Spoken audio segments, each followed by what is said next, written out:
मानव के रूप में पहचान दिलाने वाले बाबा साहब डॉक्टर भीमराव अम्बेडकर के चरणों में कोटि कोटि नमन करते हुए साथियों, आज का कार्यक्रम जो यहाँ मंगल मैत्री समारोह आयोजित है, उसके आयोजक बंधुओं को भी मैं नमन करता हूँ। हम पटना बिहार की राजधानी में 40-42 वर्षों से रह रहे हैं और मेरा घर आपके पड़ोस में आवाज नहीं खीरी थाना के पास एक ढेरहन गांव है।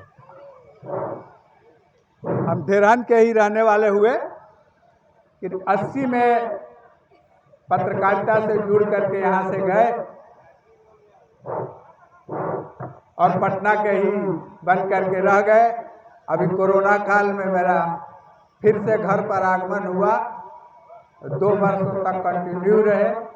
इसके बाद फिर से विजय ध्वज जो सम्राट अशोक के ध्वज से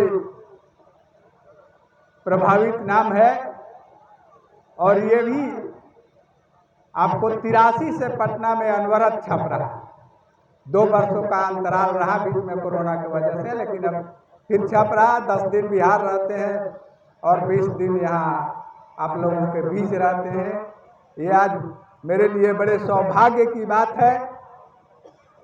जानकारी हमको आदरणीय लालचंद साहब जी से इस कार्यक्रम की बहुत पहले मिली थी, परंतु कतिपय कारणों से हम पहुंच नहीं पाते थे। इस वर्ष भी हम बाबा साहब डॉक्टर भीमराव अम्बेडकर के 2 संगठनों से जुड़े हुए हैं। The Buddhist society of India, जिसके हम राष्ट्रीय उपाध्यक्ष हैं, और समता सैनिक दल, जो बाबा साहब के जीवन का सबसे पहला संगठन है, समता सैनिक दल, उसके बिहार प्रदेश के अध्यक्ष हैं और राष्ट्रीय कार्यकारिणी सदस्य हैं। तो हर वर्ष से विजयादशमी को मेरा नागपुर जाना होता है। साथियों, भगवान बुद्ध का ही एक धम है जिसको अपनाकर करीब करीब यहाँ जितने भी बुद्धिजीवी हैं जानते हैं कि जो बुद्ध के रास्ते को अपनाया वो आज विकसित राष्ट्र है और वहाँ किसी तरह की कोई लड़ाई झगड़ा नहीं। आप लोग आज देख रहे हैं देश, विश्व के कई देश आपस में टकरा रहे हैं, मानवता का ह्रास हो रहा है।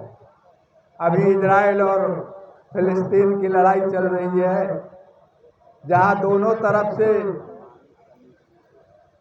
कई हजार लोग मारे गए, गांव के गांव ध्वस्त कर दिए गए। मानवता कराह रही है। और आपको एक बात बताएं, विजयदशमी के दिन भारत सरकार के सड़क परिवहन मंत्री नितिन गडकरी जी भी दीक्षा भूमि पर आए थे। उन्होंने कहा कि बौद्ध दर्शन को अपनाने वाले देश ही विकसित राष्ट्र बने। अब उसके आगे सिर्फ हम उनकी बात आपको बता रहे हैं, लेकिन भारत विकसित राष्ट्र क्यों नहीं बना?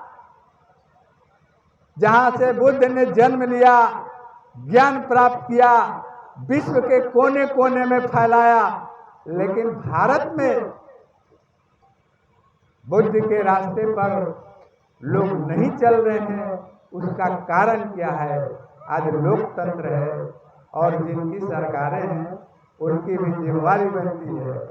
आप देखते हैं हमारे देश में विश्व के कोने कोने से जो भी राष्ट्राध्यक्ष आते हैं उन्हें सम्मान में तथागत बुद्ध की प्रतिमा भेंट की जाती है, किसी अन्य की नहीं।